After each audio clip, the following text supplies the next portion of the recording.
want to introduce one of the most amazing people.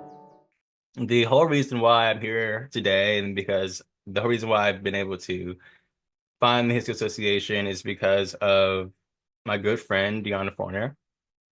I applied to the Histio Scholarship Program and was thankfully selected to receive a scholarship. And through that, we've been in touch ever since.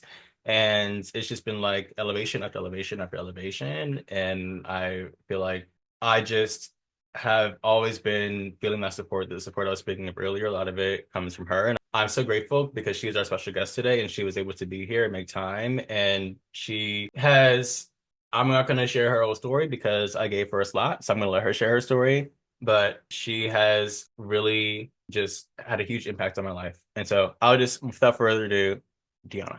Thank you, Nate. It's a very thoughtful and kind introduction. Really, it is you who is the amazing human being.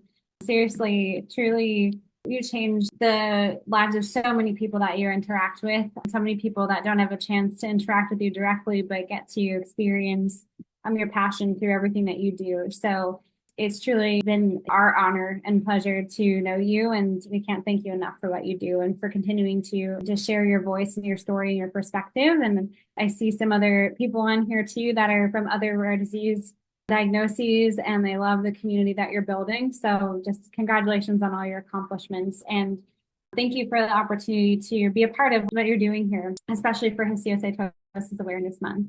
And so I know you had asked me to share a little bit about my journey, and then I'm going to introduce some of the speakers that are with you today. So I'll be here for the first third of I think, this event today. And I did create a little slide that I'll share in a minute that just has some pictures from throughout the years. But I, like Nate, also have had histiocytosis. I was diagnosed with Langerhans cell histiocytosis when I was 6 years old. And I was very fortunate. It was a bone-only involvement. And so that is one of the more easy to diagnose, easy to treat forms of LCH and also of the histiocytic disorders. But the experience changed my life in so many ways and really shaped me as not only a person, but what I wanted to do just in general with helping people. And so I've always found myself in a position of helping others. And that has just been a theme of my entire life. And so I remember back in 2017, I guess it was, I had been involved as a volunteer with the Histiocytosis Association. They actually were founded back in 1986, and I was diagnosed in 92. The association founder, Jeff Tohill, actually spoke to my mom countless times and helped us navigate the journey, which was just such an amazing thing when you're diagnosed with something rare. When we heard the diagnosis, we hadn't ever known about histiocytosis before. So back then, we didn't have Zoom or computers or internet. So she was at the library searching through articles and had actually read an article about the association in a magazine called Family Circle that I don't think is published anymore, and called, and Jeff answered the phone. And so that started a lifelong relationship with the association.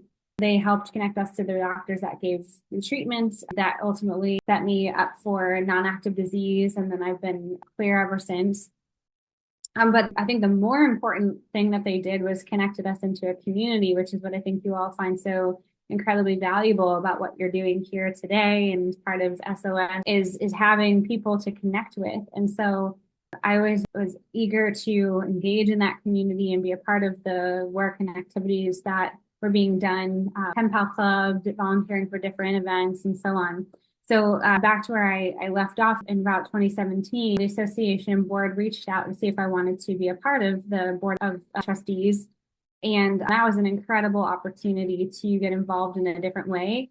And in 2020, when the founder had retired, I jumped in to work with the organization on a deeper level for a number of years. And so the pictures I'm going to show are just from the experiences that I had just partnering with the community over the years. And it's something that I'm still eager to remain very involved in and to be a part of, because it is a huge piece of, when you're diagnosed with something like this, as you know, it's a huge piece of your life. So ironies of all ironies, maybe this picture all the way to the left is me when I was maybe 4 with a zebra. Well, before we even knew that was my favorite animal. Who knew? Maybe somewhere deep down I knew my journey all along or had some hints. But my favorite animal has always been a zebra. So there's me at about 4 years old with a zebra, and then me over here in my late 30s with a zebra person dressed as a zebra. So that's been a theme for sure. But just some pictures of different things. Been to meetings in different locations around the world to raise awareness for histiocytosis or to help connect patients and families to education.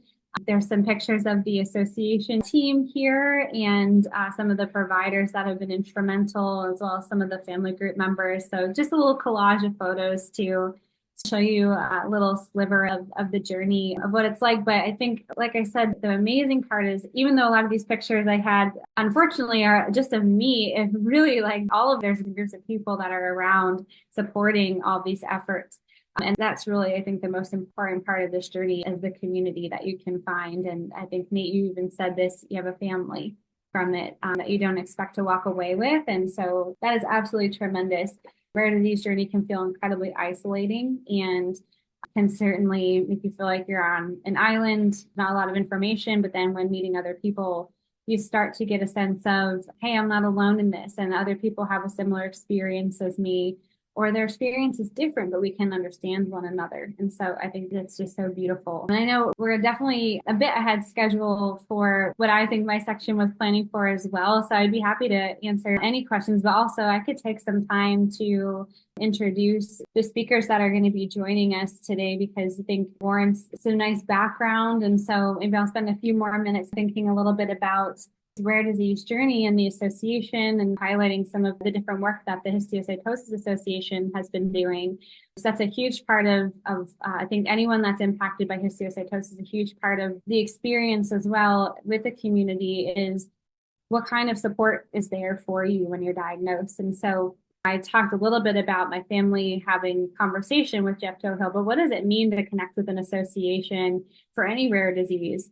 And really what that looks like is hopefully being able to not only get in touch with someone who's able to sit and listen and understand your journey a little bit more, but who can connect you with resources and information. I think you walk out of maybe a doctor's office or walk out of a hospital and you've been hit with all this information about something you know nothing about. No one seems to know a lot about it. And so finding an association can really help you find more resources to better understand and also to help educate other people about what is going on for you. And so over the years that the association has been doing what it's been doing, they've developed just so many resources, education materials about the different histiocytic disorders, webinar, peer support groups, the ambassador program, even doing patient family meetings. And I know this fall there's a summit as well for histiocytosis that's in Seattle, adjacent to a scientific meeting that's taking place. And so there'll be opportunity for clinicians and scientists and family members to come together and to learn and to share and to connect, which is just such an amazing opportunity. I know the association is working hard to make that also available to people in different places around the world and to make that something that people can really get into deeply. And there's a lot of different topics that are covered there as well. So if no matter your diagnosis, whether histio or something else rare, finding an association can be a huge support system. And then that's usually where people can turn to find that community. And so, Nate, what you're doing is bridging between the associations, between the communities, and bringing people together around this shared cause. And so it's just absolutely beautiful to have another place to find that. That is the goal. Thank you so much, Deanna. And I love your story and I love just your power and your drive and your ambition. And I like that you walk this path of hope and you're also passionate about wellness in general, not even beyond histiocytosis, right? I've seen some work that you do outside of that. And you want to tell us a little bit about that? Yeah, I can speak to it. So before I joined the association, I had been working in the health and wellness space as a health coach and integrative nutrition health coach. And so another aspect of something that I think is really important is that, especially when you're navigating something that's going to stay with you for life, or a chronic condition or a rare disease, or just anyone in general, can really use, I think, an accountability partner on specific goals that you might have for lifestyle or health or behavior change and things of that nature. And I think one of the neat things about the healthcare system that has started to shift is that there's been a huge trend toward looking more at what's called lifestyle medicine.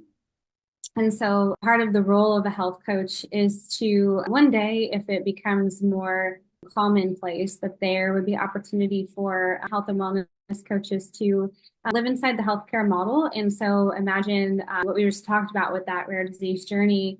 You get diagnosed with a rare disease and your provider gives you information. Well, they also typically will connect you with a variety of different specialists. And one of those often is like a social worker.